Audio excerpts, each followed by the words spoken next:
Liberty, equality, fraternity, स्वतंत्रता, समानता, बंधुत्व। नमस्कार, मैं गोविंद मीणा, केंद्रीय विद्यालय जैतपुर।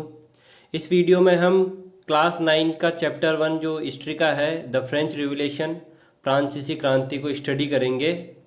तो इस चैप्टर में जो हमारे टॉपिक होंगे वो इस प्रकार से होंगे। फर्स्ट टॉपिक हमारा होगा द फ्रेंच रिवोल्यूशन 1789, इसका इंट्रोडक्शन दिया जाएगा। इसके बाद जो फ्रेंच सोसाइटी थी लेट 18th सेंचुरी में, यानी कि एक प्रकार से देखा जाए तो हम इस चीज़ को देखेंगे कि जो फ्रेंच रिवोल्यूशन हुआ है ना, उसके कोजेज क्या थे। तो जैसे social cause, economic cause, political cause, role of middle class, किस प्रकार से जो मध्यम वर्ग था उसने फ्रांस की क्रांति में भागीदारी दी, और इसके अलावा जो फिलोसोफर थे उनका असर। ठीक, इसके बाद जो हमारा थर्ड टॉपिक होगा the outbreak of the revolution. तो किस तरीके से जो फ्रांस में रिवोल्यूशन हुआ, उसकी जो डिफरेंट जो इवेंट और जो घटनाएं हुई उसको स्टडी करेंगे। फिर जो फोर्थ टॉपिक होगा हमारा, French become a constitutional monarchy. तो जैसे ही रिवोल्यूशन होता है तो रिवोल्यूशन के बाद फ्रांस एक कॉन्स्टिट्यूशनल मोनार्की बन जाता है, यानी कि पहले राजतंत्र होता है लेकिन अब भी राजतंत्र है लेकिन उसमें कॉन्स्टिट्यूशन है। फिर उसके बाद जो हमारा 5 टॉपिक होगा फ्रांस में फिर बाद में क्या होता है, जो मोनार्की है उसको अबोलिश कर दिया जाता है, राजतंत्र को वहाँ से हटा दिया जाता है और टोटली अब जो फ्रांस है ना वो एक रिपब्लिक बन जाएगा। इसी में 2 सब टॉपिक होंगे, रेन ऑफ टेरर और एक होगा डायरेक्टरी रूल। साथ ही साथ में इसके बाद हम राइज ऑफ नेपोलियन बोनापार्ट को भी देखेंगे। इसके अलावा जो 6 टॉपिक होगा हमारा, जो महिलाएं उनकी क्या भागीदारी थी रिवोल्यूशन में, किस प्रकार से उनका जीवन था, इसको स्टडी करेंगे। 7 टॉपिक में देखेंगे हम द अबोलिशन ऑफ स्लेवरी, जो दास प्रथा है उसका किस प्रकार से यूरोप में फ्रांस के अंदर समापन हुआ है ना, या वो समाप्त हुई। और लास्ट में इसका जो कंक्लूजन देखा जाएगा फ्रेंच रिवोल्यूशन का, कि फ्रांस की क्रांति का यूरोप में क्या असर पड़ा, इवन इंडिया में क्या असर पड़ा। हमने इस चैप्टर को 2 वीडियो में डिवाइड किया है। जो पहला हमारा वीडियो होगा ये वाला, इसमें हम ये जो 4 टॉपिक है उसको स्टडी करेंगे। जो फ्रेंच रिवोल्यूशन, फ्रेंच जो रिवोल्यूशन उसके कोज, आउटब्रेक ऑफ द रिवोल्यूशन और जो कॉन्स्टिट्यूशनल मोनार्की बनता है उसको स्टडी करेंगे। बाकी जो 4 टॉपिक हैं इसको हम दूसरे वाले वीडियो में स्टडी करेंगे, जिसका लिंक मैंने डिस्क्रिप्शन बॉक्स में डाला है। ठीक, तो देखो सबसे पहले तो जो रिवोल्यूशन होता है ना उसको समझ लेते हैं। रिवोल्यूशन क्या है क्रांति, क्या है इंकलाब, है ना। तो रिवोल्यूशन एक सडनली चेंज है, यानी कि एक सडन चेंज है, ग्रेजुअली नहीं है, धीरे नहीं है, अचानक किसी राजनीतिक सत्ता या फिर जो पॉलिटिकल ऑर्डर होता है या फिर पॉलिटिकल सिस्टम होता है उसमें भारी परिवर्तन आ जाता है, सडनली चेंज आ जाता है, जिससे उस किसी भी कंट्री की संस्कृति, culture, economy, social, political institution, जो तमाम चीज़ें होती है ना, जो गवर्नमेंट होती है उसमें भारी बदलाव आ जाते हैं, तो उसको रिवोल्यूशन कहा जाता है। अब देखो जो घटना है ना वो सबसे पहले हम फ्रांस से शुरुआत करते हैं। तो देखो 14 जुलाई 1789, 14 जुलाई 1789 की घटना है। फ्रांस के जो लोग हैं, एक किला है, एक पोर्ट है जिसका नाम बास्तिल है, उसमें उसकी जो दीवार और उसके जो गेट हैं उसको तोड़ के और जो फ्रांस के सामान्य लोग हैं उस पर कब्जा कर लेते हैं और वहाँ से हथियार और जो फूड ग्रेन है उसको लूट लेते हैं। तो ये जो फ्रांस में जो पहली घटना है ना क्रांति रिवोल्यूशन के अंदर, वो बास्तिल डिमोलिश्ड है। लेकिन ये जो बास्तिल जो किला है, आखिर इस किले को कब्जे में क्यों लिया गया सामान्य लोगों के द्वारा, आखिर इसके पीछे कारण क्या थे। तो इन्हीं कारणों की जो चर्चा है ना इन चैप्टर में हम आगे की इस वीडियो में आगे की तरफ करेंगे। इसके अलावा आपको जब भी जो वीडियो देख रहे हो तो आपको एक तो ये जो डिस्क्रिप्शन में जितना भी डिटेल लिखी हुई है बॉक्स में, इसको पढ़ लेना है वीडियो को पॉज करके। साथ ही साथ में आपको जो 9th क्लास की जो टेक्स्ट बुक है हिस्ट्री की वो भी साथ में रखनी है।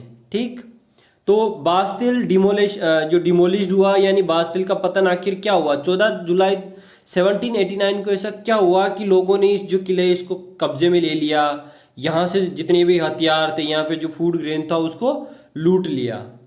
तो देखो फ्रेंच रिवोल्यूशन, सबसे पहले जो फ्रेंच रिवोल्यूशन का इंट्रोडक्शन है वो उसकी शुरुआत करते हैं हम। हमारा सबसे पहले जो काम होता है हिस्ट्री में या किसी भी चीज़ में, तो हमें सबसे पहले लोकेशन को इंडिकेट करना होता है। तो ये जो यूरोप, ये वर्ल्ड का मैप है, वर्ल्ड के मैप में ये यूरोप है। यूरोप में जो वेस्टर्न पार्ट है यूरोप का, वहाँ पे जो रेड कलर में नज़र आ रहा है ना, ये फ्रांस है। इसके नॉर्थ साइड में तो जर्मनी की बाउंड्री है, साउथ में इटली और स्पेन है, और जो वेस्ट साइड है उस तरफ जो अटलांटिक ओशियन है वो है ना। तो ये फ्रांस की लोकेशन हो गई। अब देखो फ्रांस जो है वहाँ पे 1789 में रिवोल्यूशन हो गया, यानी सडनली चेंज हो गया, यानी लोगों ने इतने ज़्यादा बदलाव किए। जो मिडिल क्लास था वहाँ का, उस मिडिल क्लास ने जो सदियों से जो परंपराएं आ रही थी, जो ट्रेडिशन आ रहे थे, और जो अपर क्लास का जो दबदबा था वहाँ पे, जो डोमेन करता था, जिसके पास पूरी पावर था, उसको हिला दिया, है ना। यानी हिलाने का मतलब है कि वहाँ पे जो सत्ता है ना उसको पूरी तरीके से परिवर्तन करने की कोशिश की। और साथ ही साथ में जब फ्रेंच रिवोल्यूशन हुआ तो वहाँ से जो तीन वर्ड्स, तीन आइडियाज निकल के आए। जो पहला आइडिया था वो लिबर्टी था, दूसरा आइडिया इक्विलिटी था, और थर्ड आइडिया था वो फर्टेनिटी थी, यानी स्वतंत्रता, समानता और जो बंधुत्व का जो आइडिया है ना फ्रेंच रिवोल्यूशन से आया। लेकिन ये जो 1789 में जो फ्रेंच का रिवोल्यूशन हुआ, जो फ्रांस की क्रांति हुई, इसके पीछे क्या कारण थे? आखिर वहाँ के समाज में, वहाँ की राजनीतिक व्यवस्था में, वहाँ की आर्थिक व्यवस्था में, या फिर वहाँ का जो मिडिल क्लास था वो क्यों चाहता था कि जो अपर क्लास है, जिसके पास प्रिविलेज है, उसको समाप्त किया जाए? तो देखो इन्हीं कारणों को समझने के लिए हमने जो फ्रेंच रिवोल्यूशन में जो फ्रांस जो है उसमें इसकी जो फ्रांस की जो क्रांति है उसके डिफरेंट डिफरेंट कारण, जो उसके जो कोजेज हैं उसको हम स्टडी करेंगे। तो देखो जो फ्रांस की क्रांति होने का जो पहला कारण है, जो फर्स्ट कोज है, वो है सोशल कोज। तो देखो फ्रांस का जो सोसाइटी थी 1789 से पहले तीन ई स्टेट में डिवाइड थी वहाँ की सोसाइटी, यानी वहाँ का जो समाज था तीन एक प्रकार से जातियों या फिर एक प्रकार से ई स्टेट में डिवाइड था। तो जो फर्स्ट ई स्टेट थी वो थी क्लेरगी। क्लेरगी को कहा जाता है जो चर्च, यानी जो चर्च में वर्शिप करते थे ना, जो पुजारी या पादरी होते थे, वो क्लेरगी में आते थे। तो जो वहाँ की सोसाइटी थी ना उसमें फर्स्ट ई स्टेट क्या था? क्लेरगी या चर्च। सेकंड ई स्टेट था वहाँ का नोबेलिटी। नोबेलिटी में आते थे जो सामंत होते थे या लॉर्ड्स होते थे या जो फ्यूडल होते थे। फ्यूडल का मतलब होता है जो जमींदार, जिनके पास जमीन है ना। तो सेकंड ई स्टेट में कौन आते थे? नोबेलिटी या फिर सामंत, है ना। फर्स्ट में आ गया क्लेरगी, सेकंड में आ गया नोबेलिटी।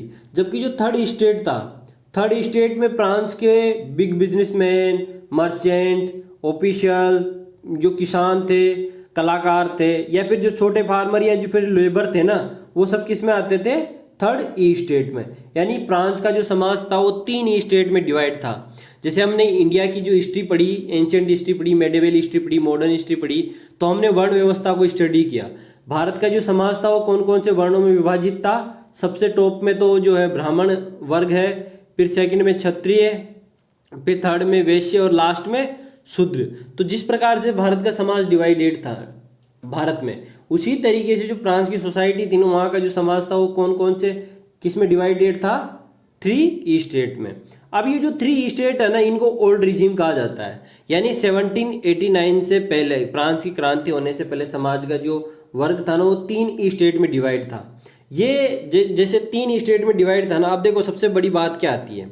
बात ये आती है कि ये जो फर्स्ट ई स्टेट क्लेरगी, सेकंड ई स्टेट नोबेलिटी, इनके पास पूरी पावर का कॉन्सेंट्रेशन था, यानी सत्ता में जो पूरी अधिकार थे वो इनके ही थे।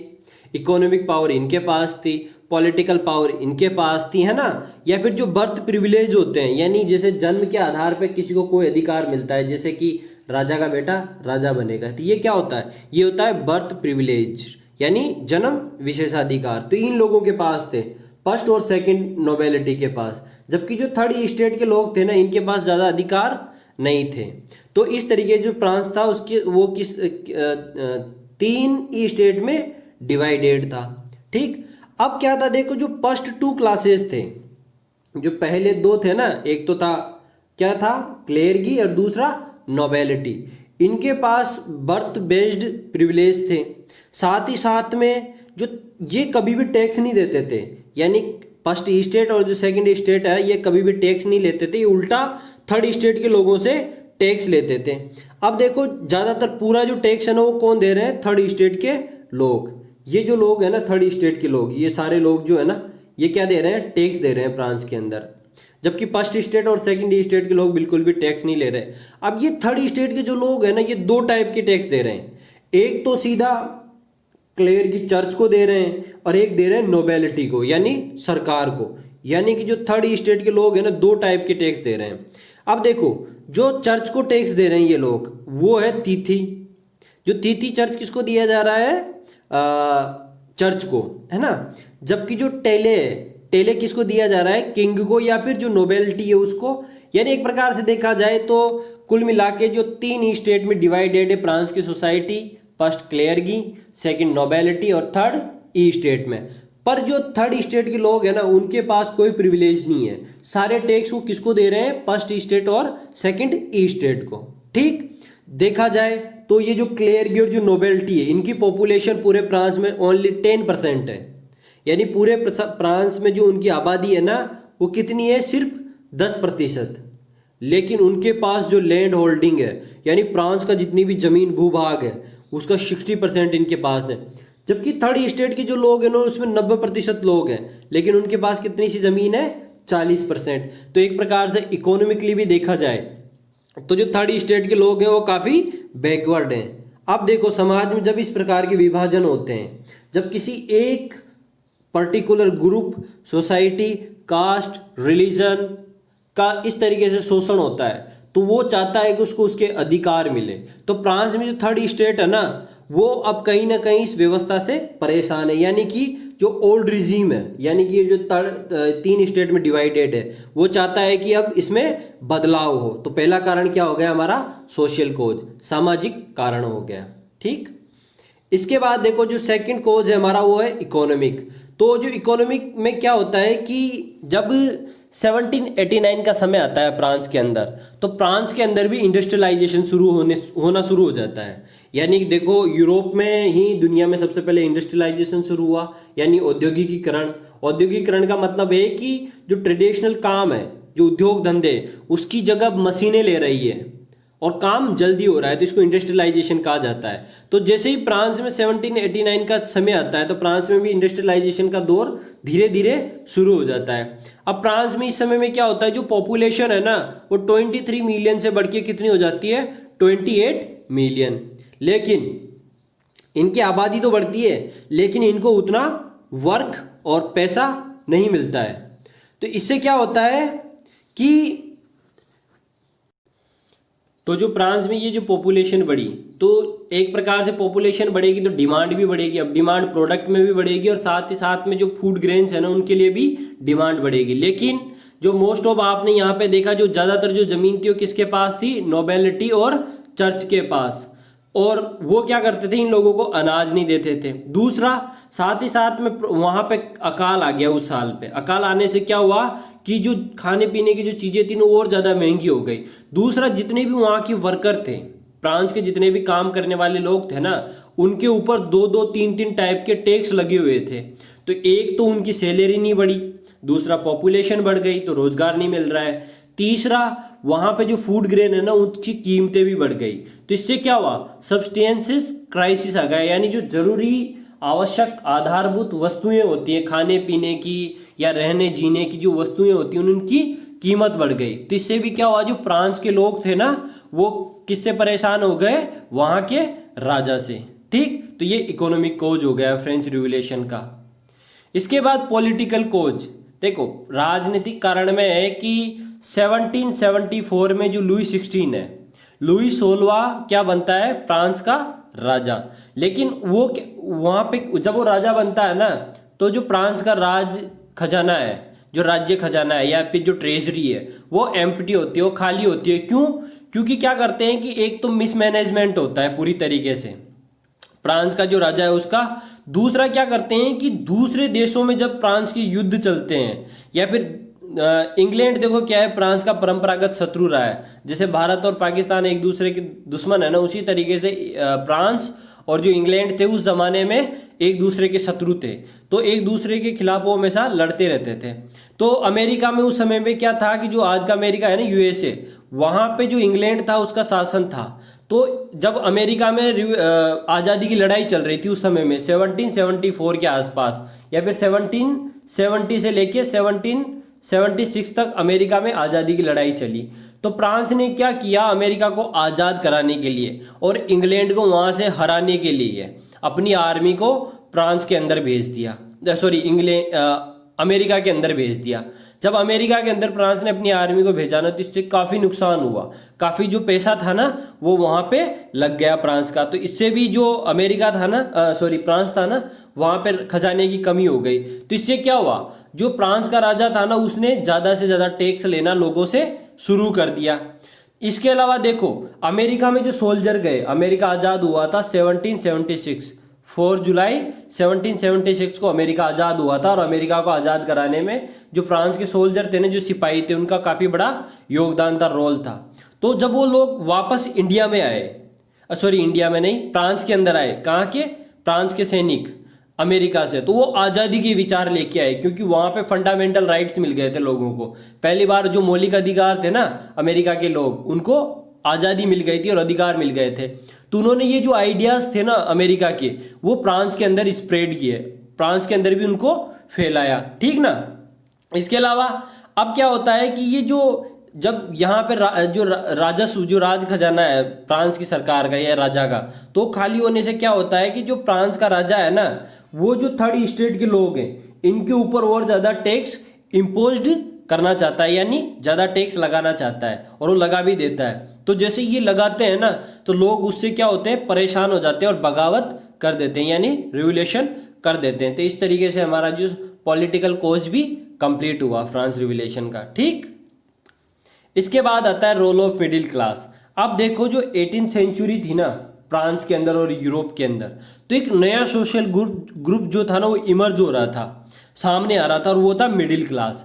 अब मिडिल क्लास जो था ना, वो ज़्यादातर वर्किंग क्लास थी, वो काम धंधा करना चाहती थी, वो बिजनेस करना चाहती थी, वो ट्रेड करना चाहती थी, वो व्यापार करना चाहती थी।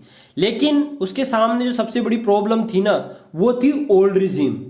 जैसे इसके सामने जो सबसे बड़ी दिक्कत है ना, जो थर्ड स्टेट के लोग हैं ना, ये जनरली मिडिल क्लास में थे, और ये जो फर्स्ट स्टेट और जो सेकंड स्टेट के लोग थे, ये थे पावरफुल लोग, और इन्हीं को कहा गया ओल्ड रिजीम।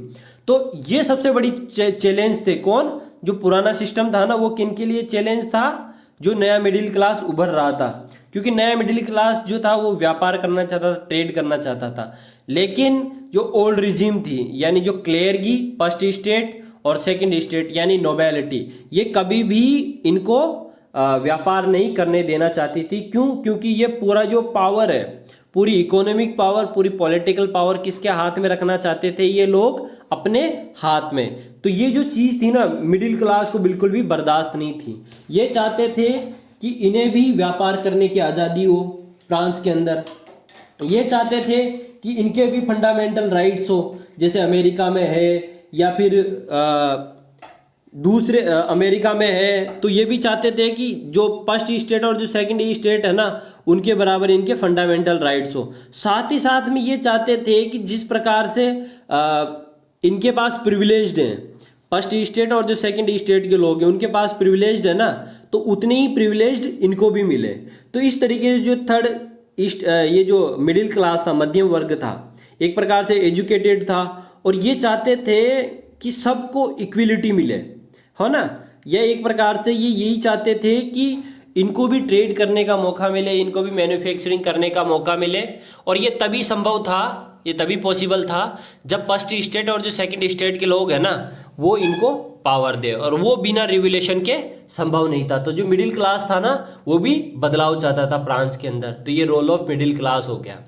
अब देखो, इसके अलावा जैसे जो अमेरिका में जो फ्रांस के सोल्जर गए थे, तो वो अमेरिका से आइडियाज लेके आए, है ना। अब देखो, जो फिलोसोफर हैं, जो दर्शन शास्त्री हैं, उनका क्या रोल है, यानी किस प्रकार से जो फिलोसोफर थे उन्होंने फ्रांस की क्रांति में अपना अहम योगदान दिया। जैसे जॉन लॉक के थे सबसे पहले, तो इन्होंने क्या इनकी एक बुक थी जिसका नाम था टू ट्रीटीज ऑफ गवर्नमेंट।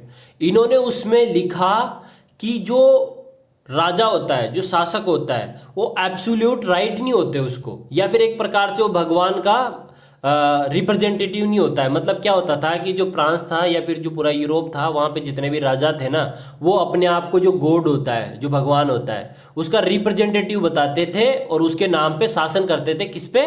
जनता पे, वहाँ की प्रजा पे शासन करते थे। लेकिन जो जॉन लॉक थे, उन्होंने अपनी बुक में लिखा कि जो राजा होता है ना, वो किसी भी तरीके से जो भगवान है उसका रिप्रेजेंटेटिव नहीं है। तो इससे भी लोगों के दिमाग में ये बात आई, मन में ये बात आई कि सच में राजा जो है ना उसके पास एब्सोल्यूट पावर नहीं होनी चाहिए। एब्सोल्यूट पावर का मतलब है कि सारी शक्ति उसी के हाथ में है। तो वहाँ के लोगों ने सोचा कि ये जो पावर है ना अब सामान्य लोगों के हाथ में आए। फिर इसके बाद जो रूसो थे, रूसो ने अपना आइडिया दिया कि जो गवर्नमेंट है यानी जो राजा है और जो जनता है या फिर जो गवर्नमेंट है या जो सिटीजन है उनके बीच में एक सोशल कॉन्ट्रैक्ट होना चाहिए। सोशल कॉन्ट्रैक्ट होगा तो देखो कहीं ना कहीं कॉन्स्टिट्यूशन होगा।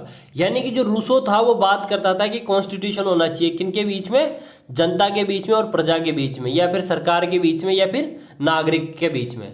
तो मतलब ये चाहता था कि सोशल कॉन्ट्रैक्ट। अब सोशल कॉन्ट्रैक्ट तभी होगा जब कोई कॉन्स्टिट्यूशन होगा। जबकि जो राजा था, राजा बिल्कुल भी सोशल कॉन्ट्रैक्ट में विश्वास नहीं करता था सामाजिक समझौते में। जबकि रूसो ने ये आइडिया दिया तो ये आइडिया से भी जो थे ना फ्रांस के लोग प्रभावित हुए। इसके अलावा जो मोंटेस्क्यू थे, मोंटेस्क्यू ने द स्पिरिट ऑफ लॉज अपनी जो बुक्स थी उसमें पब्लिश किया था कि कैसे भी करके जो गवर्नमेंट होती है यानी जो राजा हो या फिर सरकार हो उसके बीच में पावर का डिवीजन होना चाहिए। यानी जो पावर है वो लेजिस्लेटिव में डिवाइड होनी चाहिए, एग्जीक्यूटिव में डिवाइड होनी चाहिए और जुडिशरी में डिवाइड होनी चाहिए। यानी गवर्नमेंट के जो 3 ऑर्गन है ना वो अलग अलग काम करे। यानी कि जो पूरी पावर है ना वो एक व्यक्ति के हाथ में ना हो, या फिर एक ग्रुप के हाथ में ना हो, या फिर एक राजा के हाथ में ना हो। तो जो मोंटेस्क्यू है ना उसने कहा कि जो पावर का डिवीजन होना चाहिए वो 3 डिफरेंट ऑर्गन में होना चाहिए। देखो ये जो डिवीजन ऑफ पावर है ना ये हमने क्लास 8 का जो पहला चैप्टर था हमारा सिविक्स का उसमें भी देखा था इंडियन कॉन्स्टिट्यूशन में, है ना। इस साल जब हम सिविक्स में स्टडी करेंगे गवर्नमेंट को तो फिर ये जो है ना ये तीनों चीजें आएगी हमारी। तो जो मोंटेस्क्यू थे ना उन्होंने सबसे पहले दुनिया में ये कहा था कि जो गवर्नमेंट के ऑर्गन है ना उनके बीच में पावर का डिवीजन होना चाहिए और वो अपना अपना ही काम करे। तो फ्रांस के लोगों को ये लगा कि सारी जो ताकत है ना किसके हाथ में है, फ्रांस के राजा के हाथ में। यानी कानून भी वही बनाता है, कानून को लागू भी वही करता है और न्याय का काम भी वही करता है। तो फ्रांस के लोग चाहते थे कि वहां पे बदलाव हो और पावर का डिवीजन कर दिया जाए। तो इस तरीके जो फिलोसोफर थे ना उन्होंने भी अपने जो आइडियाज थे वो फ्रांस के लोगों के बीच में रखे। उससे फ्रांस के जो लोग थे वो काफी प्रभावित हुए। तो इस तरीके से हमने जो टोटल 5 कोजेज जो है ना फ्रांस के रिवॉल्यूशन के देखे। अब देखो जो फ्रांस का रिवॉल्यूशन है ना आउटब्रेक होता है किस किस कारणों से। देखो सबसे पहले सोशल कोज हमने जाना कि जो सोशल कोज था ना उसमें यह था कि जो फ्रांस की सोसाइटी थी ना वो 3 पार्ट में डिवाइड थी, फर्स्ट स्टेट, सेकंड स्टेट और थर्ड स्टेट। जो पूरी पावर थी वो किसके हाथ में थी, फर्स्ट स्टेट और सेकंड स्टेट के हाथ में। तो थर्ड स्टेट भी क्या चाहता था कि इसको भी पावर मिले। तो ये सोशल कोज हमने जाना है ना। इसके बाद हमने जाना है कि इकोनॉमिक कंडीशन ये थी कि जितने भी जो थर्ड स्टेट के लोग थे उनको एक तो पैसा कम मिल रहा था, उनको रोजगार नहीं मिल रहा था, साथ ही साथ में जो फूड ग्रेन्स थे ना उनकी भी कीमत फ्रांस के अंदर बढ़ गई। इसके बाद हमने जाना जो पॉलिटिकल कोज में जो लुई 16 जो शासक बना, लुई 16, तो उसके समय में क्या हुआ कि जो राज खजाना है ना, जो राज्य सरकार का खजाना है वो खाली हो गया। ठीक, उसने अमेरिका में अपने सैनिकों को भेज के ब्रिटेन को हराने के लिए और काफी जो पैसा था ना वो उधार ले लिया। ठीक, तो इससे भी क्या हुआ फ्रांस की जो पॉलिटिकल सिचुएशन है ना उसमें जो चेंजेस थे वो आना शुरू हो गए। इसके अलावा जो मिडिल क्लास था वो चाहता था कि किसी भी हाल में किसी भी जो ग्रुप है उसको बर्थ बेस पे प्रिविलेज्ड नहीं होने चाहिए। तो ये भी जो मिडिल क्लास था वो चेंजेस चाहता था। इसके अलावा जो फिलोसोफर थे जैसे जॉन लॉके हुए, रूसो हुए, मोंटेस्क्यू हुए, तो इन्होंने भी अपने आइडियाज से जो फ्रांस के जो लोग हैं या वहाँ की जो जनता है उसमें अपना असर डाला। तो इससे क्या हुआ, वहां पे रिवॉल्यूशन आ गया। तो देखो वापस हम बास्तिल दुर्ग में आते हैं, जो बास्तिल डिमोलिश में आते हैं। तो इन सब कारणों के कारण 14 जुलाई 1789 यानी 14 जुलाई 1789 को फ्रांस की जो जनता है, वहाँ की जो प्रजा है, जो आवाम है, वो सड़कों में उतर आता है पेरिस में और जो बास्तिल का किला है उस पर कब्जा कर लेते हैं। और वहीं से जो फ्रांस का रिवॉल्यूशन है ना वो शुरुआत हो जाती है। यानी जो आउटब्रेक है ना फ्रांस के रिवॉल्यूशन का वो कब शुरू होता है, 14 जुलाई 1789 में। और देखो जो फ्रांस का जो रिवॉल्यूशन है ना वो एक दिन में नहीं होता है, यानी एक दिन की घटना नहीं है। फ्रांस का जो रिवॉल्यूशन है 1789 से लेके 1794 तक की डिफरेंट घटनाओं की एक सीरीज है, इवेंट की एक सीरीज है। तो उसको हम अलग अलग जो इवेंट है ना उसके माध्यम से देखेंगे।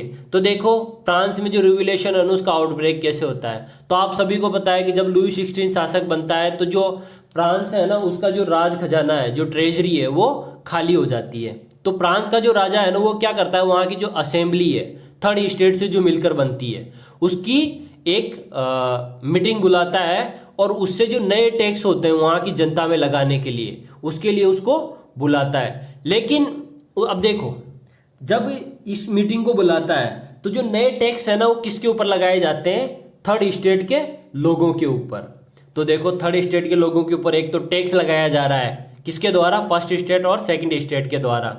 दूसरा जो सेकंड स्टेट है ना उसमें सिर्फ 300 ही रिप्रेजेंटेटिव है, यानी फर्स्ट और जो सेकंड स्टेट के लोग हैं वो सिर्फ 300 लोग हैं, यानी कि और जबकि थर्ड स्टेट के जो लोग हैं ना उसमें 600 रिप्रेजेंटेटिव है, 600 मेंबर है। लेकिन इनकी वोटिंग पावर क्या है, फर्स्ट स्टेट का एक वोट है, सेकंड स्टेट का एक वोट है, थर्ड स्टेट का एक वोट है। तो इस तरीके से क्या करते हैं, फर्स्ट स्टेट वाले और सेकंड स्टेट वाले मिलके कोई भी कानून को पास कर देते हैं, क्योंकि वो दो हो गए ना। तो ये चाहते हैं कि थर्ड स्टेट के लोग कि सबको इक्वल रिप्रेजेंटेशन मिले, यानी 600 मेंबर अगर हमारे हैं ना तो 600 वोट हमारे होने चाहिए और 300 वोट आपके होने चाहिए। लेकिन जो लुई 16 है वो इस चीज़ को ठुकरा देता है, नकार देता है। तो इससे क्या होता है, इससे यही होता है कि जो थर्ड स्टेट के जो लोग हैं ना वो उस असेंबली को बाइकआउट करके और जो नेशनल जो थर्ड स्टेट की स्टेट्स की जो असेंबली होती है उसको बाइकआउट करके और उससे बाहर आ जाते हैं और उसी समय में एक नई नेशनल असेंबली का गठन कर देते हैं। कौन, थर्ड स्टेट के लोग, यानी जो मिडिल क्लास हुआ, बिजनेसमैन हुए, ये सब मिलके एक कौन सी स्टेट बना देते हैं, थर्ड स्टेट के लोग क्या बना देते हैं, एक नेशनल असेंबली। यानी जो फर्स्ट और जो सेकंड स्टेट है उसको छोड़ के ये जो थर्ड स्टेट के लोग हैं ना किसका गठन कर देते हैं, नेशनल असेंबली का। और उसी समय में ये नेशनल असेंबली का गठन करते हैं, साथ में कानून निकालते हैं, कानून बना के। और जो फ्यूडल सिस्टम है, फ्यूडल सिस्टम होता है सामंतवाद, जमींदारी प्रथा, जो इंडिया में जैसे मनी लैंडर है ना तो उसको फ्यूडल सिस्टम कहा जाता है फ्रांस के अंदर। तो उनके पास काफ़ी ज़मीन होती थी, तो फ्यूडल सिस्टम को बिल्कुल समाप्त कर दिया जाता है। इसके अलावा जो टैक्सेस है उनको भी वो समाप्त कर देते हैं, जैसे तीते जो टैक्स है चर्च के द्वारा लिया जाने वाला टैक्स है तो इसको भी वो समाप्त कर देते हैं। साथ ही साथ में जो बर्थ से बेसिस प्रिविलेज्ड है तो ये जो नेशनल असेंबली है ना उसको समाप्त कर देती है। और देखो ये जो पूरा काम होता है, ये जो नेशनल असेंबली का जो गठन होता है वो मेनली दो लीडर के लीडरशिप में होता है। एक होता है मीराबाओ और एक होते हैं आबे सिए, है ना। तो जो मीराबाओ है ना वो एक नोबेल होते हैं, एक सामंत होते हैं और एक आबे सिए होते हैं। तो ये क्या करते हैं, जब बाइकआउट करके आते हैं किसको, ये जो ई स्टेट जनरल है, ई स्टेट जनरल में तीनों ई स्टेट होती है, फर्स्ट स्टेट, सेकंड स्टेट और थर्ड स्टेट। तो इसको बाइकआउट करके आते हैं कौन, थर्ड स्टेट के लोग, और क्या बनाते हैं, एक नेशनल असेंबली। ई स्टेट जनरल को बाइकआउट करके क्या बनाते हैं, नेशनल असेंबली। और जब नेशनल असेंबली को बनाते हैं तो उसी समय में ये सभी लोग एक टेनिस जो ग्राउंड होता है उसमें इकट्ठा होते हैं, टेनिस कोर्ट में इकट्ठा होते हैं और वहां पे नई नेशनल असेंबली की शपथ लेते हैं, एक ओथ लेते हैं, और उसी को कहा गया है टेनिस कोर्ट की ओथ, है ना। टेनिस कोर्ट की ओथ ये लेते हैं 17 जून 1789 को, ठीक। तो जैसे ये हमारे स्कूल में हमने टेनिस कोर्ट की जो ओथ थी उसकी एक्टिविटी का आयोजन करवाया था, तो ये मीराबाओ है सबसे ऊपर की तरफ, तो ये जो पूरी टेनिस कोर्ट की शपथ है उसको संपन्न करवाते हैं और यहीं से ये एक नई नेशनल असेंबली डिक्लेयर कर देते हैं। और जो ओल्ड रिजीम है यानी फर्स्ट ई स्टेट और जो सेकंड ई स्टेट, इनके सारे अधिकारों को खत्म कर दिया जाता है और एक नया कॉन्स्टिट्यूशन बनाते हैं कौन, नेशनल असेंबली के लोग। जब ये शपथ ले लेते हैं ना टेनिस कोर्ट की, उसके बाद एक नया कॉन्स्टिट्यूशन बना दिया जाता है। यानी जो पहली बार जो रिवोल्यूशन होता है तो उससे क्या होता है, फर्स्ट स्टेट और जो सेकंड स्टेट है ना उसके बर्थ बेसिस प्रिविलेज का एंड कर दिया जाता है और एक नया कॉन्स्टिट्यूशन बना लिया जाता है और नेशनल असेंबली बना ली जाती है, जिसमें सभी लोगों को इक्वल रिप्रेजेंटेशन होता है, किसमें, नेशनल असेंबली में, ठीक। अब देखो जो नेशनल असेंबली है ना वो बनती है तो वो बनते ही क्या होता है कि फ्रांस में जो ओल्ड रिजीम है, पुराना सिस्टम है, उसको समाप्त कर दिया जाता है और उसकी जगह एक नया कॉन्स्टिट्यूशन लाया जाता है। तो ये जो नया कॉन्स्टिट्यूशन है ना, ये राजतंत्र के अधीन ही होता है। यानी कि पूरी तरीके से जो कॉन्स्टिट्यूशन है ना वो तो आया है, लेकिन राजतंत्र को फ्रांस के अंदर से समाप्त नहीं किया गया है। तो जो फ्रांस है ना वो क्या बन जाता है, अब French become a constitutional monarchy, यानी कि अब फ्रांस एक राजतंत्रीय संवैधानिक राजतंत्र व्यवस्था बन जाता है। जबकि इससे पहले क्या होता है, फ्रांस एक प्रकार से मोनार्कल सिस्टम होता है, वहां पे सिर्फ राजतंत्र होता है। लेकिन जैसे फ्रांस में रिवोल्यूशन होता है, आउटब्रेक होता है, तो वो क्या बन जाता है अभी एक कॉन्स्टिट्यूशनल मोनार्की, राजतंत्र। अब क्या होता है, जो नेशनल असेंबली है थर्ड स्टेट के लोगों के द्वारा बनाई गई, इसमें सभी लोगों को बराबर इक्वल रिप्रेजेंटेशन दिया जाता है। तो ये क्या करते हैं, 1791 में एक कॉन्स्टिट्यूशन इंट्रोड्यूस करते हैं, किसके लिए, फ्रांस के लिए। और जो राजा है वहां का राजतंत्र है उसको लिमिट कर दिया जाता है, उसकी जो पावर्स है ना उसको लिमिट कर दिया जाता है। तो देखो सबसे पहले यहाँ पे क्या ड्राफ्ट हुआ, कॉन्स्टिट्यूशन। अब देखो कॉन्स्टिट्यूशन ड्राफ्ट होता है तो देखो सेम बात क्या बोलता है, ये बोलते हैं रूसो कहते हैं कि सोशल कॉन्ट्रैक्ट होना चाहिए किसके बीच में, पीपल और उसके रिप्रेजेंटेटिव के बीच में। तो रूसो ने जो कहा वो फ्रांस के अंदर हुआ, यानी कि अब कॉन्स्टिट्यूशन बन गया। यानी अब जो जनता और जो शासक है उसके बीच में एक सोशल कॉन्ट्रैक्ट है। तो रूसो की जो बात कही हुई थी वो पूरी हो गई। उसी तरीके से जो मोंटेस्क्यू ने कहा कि जो पावर्स है सरकार की उसको भी डिफरेंट जो इंस्टीट्यूशन है, संस्थान है, उसमें डिवाइड कर दिया जाना चाहिए। तो लेजिस्लेचर, एग्जीक्यूटिव, जुडिशरी, इसमें उसको डिवाइड कर दिया गया। तो मोंटेस्क्यू ने जो बात कही फ्रांस के जो उसने जो विचार रखे तो उसको भी किसके द्वारा पूरा किया गया, फ्रांस के संविधान या फिर जो फ्रांस के जो लोग थे उसके द्वारा उसको भी पूरा कर दिया गया। और जब राजा की जो शक्तियां उसको लिमिट कर दिया गया, तो जब राजा की शक्तियों को लिमिट किया गया ना, तो कहीं ना कहीं जो उसकी जो डिवाइन पावर थी वो कहता था कि मैं गॉड जो होता है उसका रिप्रेजेंटेटिव है, तो उसको भी समाप्त कर दिया गया। ठीक, तो फ्रांस में अब क्या हुआ, अब मोनार्की तो है वहां पे राजतंत्र तो है, लेकिन अब वो कॉन्स्टिट्यूशनल राजतंत्र है। अब संविधान के आधार पे चलने वाला राजतंत्र फ्रांस के अंदर आ जाता है। ठीक, अब देखो एक प्रकार से जो कॉन्स्टिट्यूशन जो होता है जो 1791 का होता है, ये जितनी भी पावर होती है ना लॉ मेकिंग की, वो किसको दे देता है, नेशनल असेंबली को। जबकि 1789 से पहले जो कानून का काम होता है ना वो कौन कर रहा है, सिर्फ और सिर्फ किंग। वही कानून बनाता है, वही कानून लागू करता है, वही न्याय देता है। लेकिन अब 1791 का जो कॉन्स्टिट्यूशन फ्रांस के अंदर बनता है वो किसको पावर दे रहा है, लॉ मेकिंग की, नेशनल असेंबली को। अब देखो जो नेशनल असेंबली है ना वो किससे इलेक्टेड हो रही है, इनडायरेक्टली इलेक्टेड हो रही है। यानी एक प्रकार से उसको संसद कह सकते हो आप, वहां की जो पार्लियामेंट बन जाती है नेशनल असेंबली, और वो किसके द्वारा इलेक्टेड है, इनडायरेक्टली इलेक्टेड है। अब देखो जो इलेक्शन जो होता है नेशनल असेंबली का जो इलेक्शन है वो एक ग्रुप होता है, इलेक्टोर्स जो ग्रुप होता है ना उसके द्वारा उसका इलेक्शन किया जाता है। और जो इलेक्शन है ना वो एक्टिव सिटीजन करते हैं।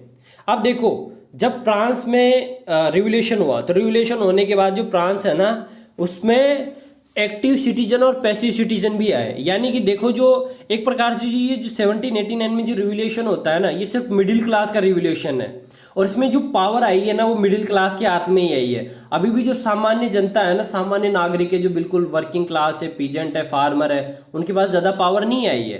तो एक्टिव सिटीजन कौन थे, जो मिडिल क्लास के लोग थे, जिनकी एज 25 से ज्यादा हो, और वो कम से भी कम कोई जो टैक्स देता है कोई वर्कर, तो उससे 3 दिन में जितनी कमाई होती है इनकम उसके बराबर वो टैक्स देता हो, तो वो एक्टिव सिटीजन थे। तो जो इलेक्शन होते थे ना फ्रांस के अंदर, जो वहां की नेशनल असेंबली को जो इलेक्ट किया जाता था, तो सिर्फ और सिर्फ किसके द्वारा इलेक्ट किया जाता था, सिर्फ एक्टिव सिटीजन के द्वारा। जबकि जो पैसिव सिटीजन थे जिनको बिल्कुल कोई अधिकार नहीं था, अब देखो पैसिव सिटीजन में कौन है, महिलाएं हो गई या फिर ऐसे लोग हो गए जिनके पास ज्यादा पावर नहीं है, तो उनको पैसिव सिटीजन कहा गया है। तो इस तरीके से जो नेशनल असेंबली थी उसका इलेक्शन फ्रांस के अंदर होता था। देखो एक और चीज मैं आपको बता देना चाहता हूं, वहां की जो जुडिशरी थी, जुडिशरी के जो जज थे ना उनका भी चुनाव अब एक्टिव सिटीजन कर रहे हैं। यानी वहां की जो जनता है ना वो न्यायाधीश जो होते हैं, जो जज होते हैं, उनका चुनाव कर रही है। लेकिन अगर आप इसको कंपेयर करोगे अभी इंडिया के कॉन्स्टिट्यूशन से, तो भारत में जो जज होते हैं ना, जो न्यायाधीश होते हैं, उनका चुनाव जनता नहीं करती है। वो एक लंबे अनुभव के बाद कोर्ट में काम करते हैं, कोर्ट में काम करने के बाद वो अपॉइंट होके आके और जुडिशरी में काम करते हैं। लेकिन फ्रांस के अंदर जो जज है ना, उसकी नियुक्ति कौन कर रही है? वहाँ की जनता कर रही है। साथ ही साथ में जनता ही वहाँ के लेजिस्लेचर को अपॉइंट कर रही है। सिर्फ जो किंग है ना, वो बर्थ बेसिस है, लेकिन जो किंग है ना, किंग के नीचे है वो मिनिस्टर काम कर रहे हैं। और मिनिस्टर जो है ना, वो भी किसके द्वारा इलेक्टेड है? जनता के द्वारा। एक प्रकार से वहां पे देखा जाए तो पहली बार जो लोकतंत्र है ना, उसकी एक उम्मीद आई, एक किरण आई। यानी पहली बार वर्ल्ड में जो डेमोक्रेसी है ना, उसकी शुरुआत फ्रांस के अंदर हो गई, क्योंकि पहली बार लोगों को वोटिंग राइट मिले। तो इस तरीके से वहां पे क्या बन गया? Constitutional monarchy. ठीक। अब इसके बाद देखो, जब फ्रांस में रिवोल्यूशन होता है तो वहां के जो लोग हैं उनको फंडामेंटल राइट्स मिलते हैं। और जब भी फंडामेंटल राइट्स मिलते हैं तो कहीं ना कहीं जो लोग हैं उनको आज़ादी मिल जाती है, उनको लिबर्टी मिल जाती है, उनको इक्वलिटी मिल जाती है। तो फ्रांस में भी जो फंडामेंटल राइट्स आए, और देखो फंडामेंटल राइट्स एक प्रकार से गारंटी होती है किसकी? सिटीजन को स्टेट से प्रोटेक्शन मिल जाता है कि उनको क्या क्या किया जाना चाहिए, उनके साथ गलत नहीं होना चाहिए, तो इसकी आज़ादी मिल जाती है। तो देखो फ्रांस में पहली बार, अच्छा एक चीज़ आप यहाँ पे नोटिस करना, the declaration of right man and citizen not women, यानी महिलाओं को किसी भी प्रकार का मौलिक अधिकार फ्रांस की क्रांति के बाद नहीं मिला था। ये चीज़ दिमाग में रखनी है। यानी जो अधिकार मिले हैं ना, सिर्फ आदमियों को मिले हैं, और आदमी में भी कौन है? वहाँ के सिटीजन ही हैं। तीनों को मौलिक अधिकार मिलते हैं। लेकिन फिर भी कई सारे ऐसे राइट्स हैं जो पहली बार मिलते हैं। तो जैसे जितने भी व्यक्ति हैं उनको राइट टू इक्वलिटी मिल जाता है, राइट टू लिबर्टी मिलता है, राइट टू प्रॉपर्टी मिलता है, राइट टू सिक्योरिटी मिलता है। उनको किसी भी प्रकार का जो है ना, एक प्रकार से शोषण के विरुद्ध अधिकार मिल जाता है ना। इसके अलावा देखा जाए तो उनकी जो लिबर्टी है, अच्छा किसी व्यक्ति को अगर लिबर्टी दी गई है तो दूसरे व्यक्ति की जो लिबर्टी है ना, उसके लिए खतरा नहीं होना चाहिए, राज्य के लिए भी खतरा नहीं होना चाहिए। तो ये अधिकार उनको मिलते हैं। ठीक ना। इसके अलावा इक्विलिटी बिफोर लॉ, कानून के समक्ष अब सबको बराबरी का अधिकार दे दिया गया। यानी कानून के समक्ष अब न तो फर्स्ट स्टेट के लोग बड़े हैं, न सेकंड स्टेट के लोग बड़े हैं, बल्कि सभी स्टेट के जो लोग हैं, यानी अब जो फ्रांस के जितने भी लोग हैं सब क्या है? इक्वल है। उनको बोलने की आज़ादी दे दी गई, फ्रीडम ऑफ स्पीच।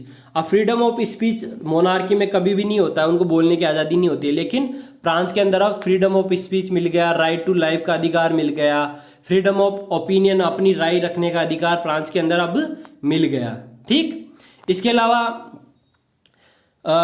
कोई भी व्यक्ति को बिना कानून के अक्यूज्ड यानी कि आरोपी साबित नहीं किया जाएगा, उसको अरेस्ट, उसको गिरफ्तार नहीं किया जाएगा, उसको डिटेन नहीं किया जाएगा। डिटेन का मतलब होता है यदि कोई क्राइम करने वाला है तो उसको क्राइम से रोकने के लिए उसको पहले ही जेल में डाल दिया जाता है, तो उसको डिटेन कहा जाता है ना। तो ये जो तीनों काम होंगे, अक्यूज्ड करना, अरेस्ट करना या डिटेन करना, वो किसके द्वारा होंगे? By the law. कोई भी व्यक्ति को बोलने का अधिकार है, उसको लिखने का अधिकार है, उसको प्रिंट करने का अधिकार है। साथ ही साथ में फ्रांस के अंदर जो टैक्स है, फ्रांस में जो टैक्स है ना, वो भी इक्वली सभी लोगों पे इम्पोज्ड होंगे। पहले की तरह नहीं होंगे कि सारे जो टैक्स है ना थर्ड स्टेट के लोग ही दे रहे हैं, फर्स्ट स्टेट के और सेकंड स्टेट के लोग टैक्स ही नहीं दे रहे हैं। तो टैक्स भी अब सबको देना पड़ेगा। साथ ही साथ में सबको प्रॉपर्टी का अधिकार दे दिया गया, किसी भी व्यक्ति को उसके प्रॉपर्टी के राइट से हटाया नहीं जा सकता। तो इस तरीके से जो फ्रांस का रिवोल्यूशन होता है ना, तो फ्रांस में फंडामेंटल राइट्स आ जाते हैं। लेकिन किसके लिए? सिर्फ और सिर्फ मेन के लिए और सिटीजन के लिए। महिलाओं के लिए यहाँ पे कोई भी मौलिक अधिकार नहीं होता है। ठीक। अब देखो, जब फ्रांस की क्रांति हो रही थी ना, तो वहां पे डिफरेंट डिफरेंट सिंबल्स थे। डिफरेंट डिफरेंट सिंबल्स ने डिफरेंट डिफरेंट चीज़ों को इंडिकेट किया। जैसे कि जो ब्रोकन चेन है, तो जो ब्रोकन चेन है ना, तो उसका मतलब है कि लोगों को अब आज़ादी मिल गई है ना। इसके अलावा जो rods of bundles of rods है, उसका मतलब है यूनिटी, यानी कि कई सारी जो रोड्स है ना, उसकी एक जो बंडल है ना, उसका मतलब है यूनिटी, यानी फ्रांस के लोग जो हैं उनके अंदर यूनिटी है। इसके अलावा जो आँख है जो कि ट्रायंगल के अंदर है ये वाली, तो इसका मतलब है स्टैंड फॉर नॉलेज, यानी अब लोगों को जो नॉलेज, जो अधिकार है, बोलने का अधिकार है, उसका भी इसमें प्रयोग किया गया है। सेप्टर है रॉयल पावर का सिंबल, सेप्टर, ये सेप्टर का मतलब होता है छड़ी, और जो रॉयल पावर का मतलब है जो राजा है ना उसकी पावर को इससे इंडिकेट किया गया था इसके द्वारा। इसके अलावा स्नेक बाइटिंग, स्नेक जो है ना अपनी पूंछ को ही खा रहा है सांप, तो उसका मतलब है एटर्निटी। इसके अलावा जो केप है, ये केप देखो, ये केप है, ये केप आगे एक और सिंबल में आएगी, इसका मतलब है बिकमिंग फ्री। यानी ये केप का जो सिंबल था ना फ्रांस की रिवॉल्यूशन के दौरान, उसका मतलब है कि अब लोग आज़ाद हो गए हैं। ठीक, इसके अलावा ब्लू, वाइट, जो रेड है, ये कलर ऑफ फ्रांस है, फ्रांस के जो कलर थे ना वो थे। इसके अलावा जो विंग वाली जो महिला है, जो लेडी है, उसका मतलब है लॉ, यानी कानून की देवी। जो विंग्ड वुमन है ना वो क्या है, कानून की देवी है। इसके अलावा जो लो टेबलेट है, ये लो टेबलेट, ये किसको दिखा रहे हैं, ये दिखा रहे हैं all are equal before law, यानी कानून के समक्ष सभी लोग बराबर हैं। तो ये जो ओरियस पॉलिटिकल सिंबल्स थे, ये उस समय में फ्रांस की क्रांति में इनका काफ़ी यूज हुआ। देखो सिंबल्स काफ़ी इंपॉर्टेंट होते हैं, हर चीज़ के लिए इंपॉर्टेंट होता है। जैसे केंद्रीय विद्यालय है, तो केंद्रीय विद्यालय का भी एक लोगो है जिसमें उगता हुआ सूरज और खुली हुई किताबें और उड़ते हुए पक्षी दिखाए गए हैं। सभी डिपार्टमेंट का अपना अपना लोगो होता है, और उस समय में भी डिफरेंट डिफरेंट जो सिंबल होते हैं ना वो डिफरेंट डिफरेंट चीज़ को इंडिकेट करते हैं। तो इसलिए हमारे लिए जो सिंबल्स होते हैं ना उस समय के, वो जानना भी काफ़ी जरूरी होता है। जैसे मैं आपको एक सिंबल दिखाता हूँ अभी, ये जो सिंबल है ना, ये वाला सिंबल, ये जैकोबिन क्लब का है। जैकोबिन क्लब में इसमें आप ऊपर देखोगे तो देखो ये कैप है, ये वही कैप है जो दिखा रही है कि किस प्रकार से जो फ्रांस के लोग हैं वो आज़ाद हो गए हैं। देखिए ये कैप, तो उन्होंने इस सिंबल का यूज किया है। तो जितने भी सिंबल थे ना फ्रांस की क्रांति में इनका प्रयोग किया गया था। ठीक, अब देखो जो फ्रांस है ना उसमें क्या होता है कि फ्रांस जो होता है वो अबोलिश कर देता है मोनार्की को। क्योंकि क्या होता है कि जैसे फ्रांस में कॉन्स्टिट्यूशन बनता है, जैसे अभी तक हमने जाना कि फ्रांस के अंदर क्या बन गया, कॉन्स्टिट्यूशनल मोनार्की, यानी कि अब जो राजा है ना उसके पास अब ज़्यादा पावर नहीं रही। तो अब फ्रांस का जो राजा है ना वो वापस पावर को गेन करना चाहता है, यानी वो क्या चाहता है कि अब वापस कॉन्स्टिट्यूशन समाप्त हो और पूरी पावर वापस उसके पास आए, राजा के पास। तो वो क्या करता है, वो सीक्रेट पैक्ट करता है, किसके साथ, पर्शिया के साथ।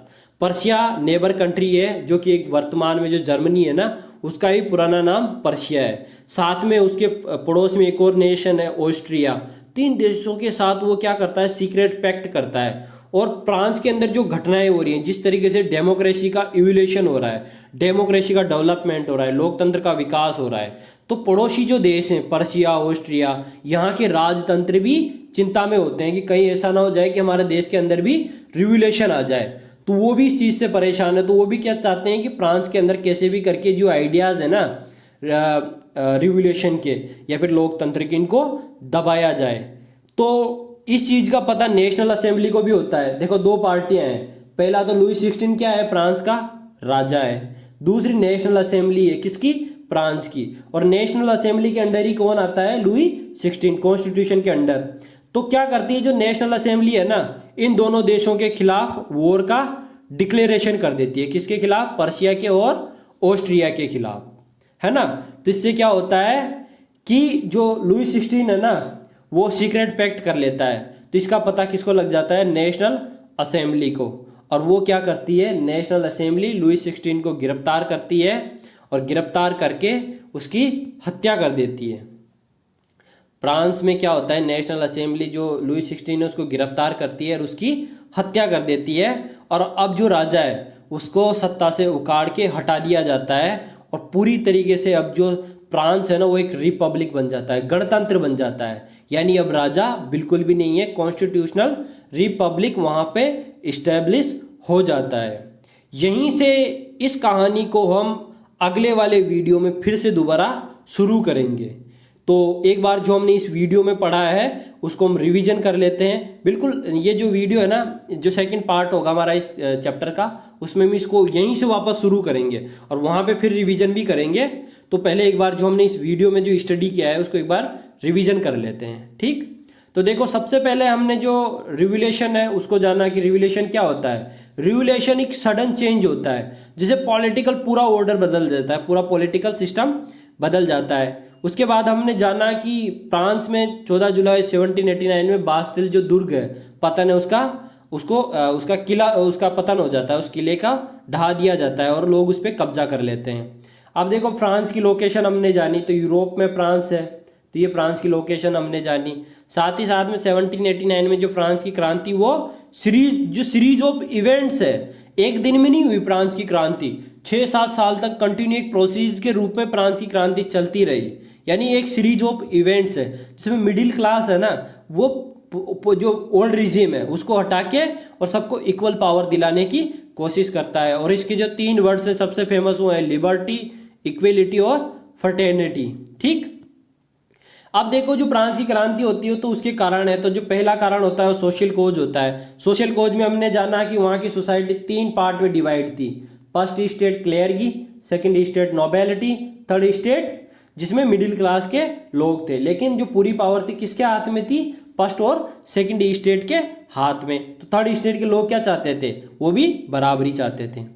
इसके बाद हमने जाना कि किस तरीके से वहाँ पे इकोनॉमिक सिचुएशन खराब थी। फ्रांस में 1789 तक आते आते 28 मिलियन लोग हो गए, लेकिन फ्रांस के जो गरीब लोग थे, जो मिडिल क्लास के लोग थे, उनके लिए जो खाने पीने की जो वस्तुएं थी ना वो काफ़ी महंगी हो गई। साथ ही साथ में उनके ऊपर ज़्यादा टैक्स किसने लगा दिए? फ्रांस की गवर्नमेंट ने। ठीक, इसके अलावा जब 1774 में लुई 16 फ्रांस का शासक बना तो उसके आने के बाद जो फ्रांस की जो पूरी ट्रेजरी है ना, जो पूरा खजाना है वो खाली हो जाता है।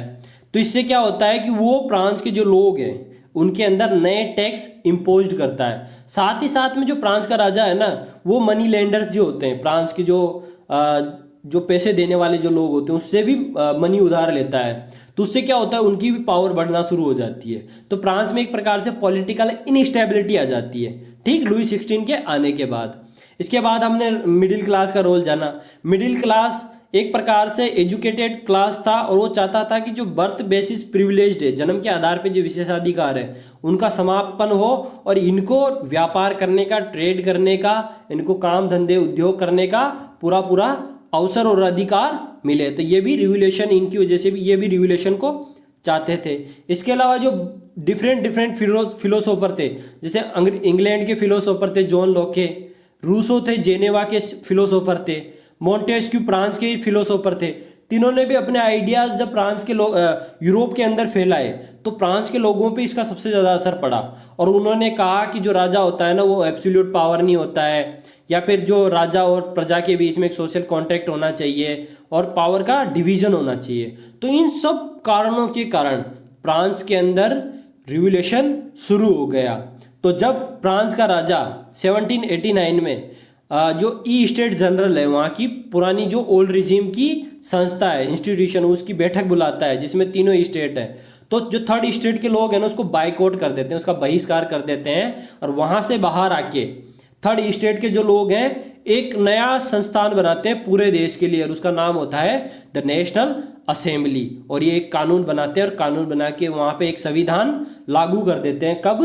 1791 में। तो पहला कॉन्स्टिट्यूशन फ्रांस के अंदर आ जाता है और फ्रांस अब क्या बन जाता है? फ्रांस अब एक संवैधानिक राजतंत्र बन जाता है। फ्रांस क्या बन जाता है? संवैधानिक राजतंत्र, जिसमें 2 टाइप के सिटीजन होते हैं, एक्टिव सिटीजन और पैसिव सिटीजन। तो इस तरीके से जो संविधान, जो फ्रांस है ना वो मोनार्कल कॉन्स्टिट्यूशन बन जाता है। इसके बाद वहाँ के लोगों को फंडामेंटल राइट्स मिलते हैं जो कि हमने स्टडी किए। तो फंडामेंटल राइट्स क्या होते हैं? सेफ गार्ड होते हैं, किन के लिए? सिटीजन के लिए। इसके अलावा देखो जो फंडामेंटल राइट्स थे ना वो महिलाओं को नहीं मिले हैं। इसके अलावा हमने वॉरियर्स जो पॉलिटिकल सिंबल्स थे उनको स्टडी किया। ठीक, और फिर लास्ट में जो हमारा जो 5 टॉपिक था हमने स्टडी किया कि फ्रांस क्या बन गया है? अब रिपब्लिक बन गया है। तो इसके आगे की जो स्टोरी है हम नेक्स्ट वीडियो में स्टडी करेंगे। तो इस वीडियो के बाद इस जो नेक्स्ट वीडियो उसका लिंक मैंने डिस्क्रिप्शन बॉक्स में डाल रखा है, वहाँ पे आप क्लिक करके और नेक्स्ट वीडियो को शुरू कर लीजिए। Thank you.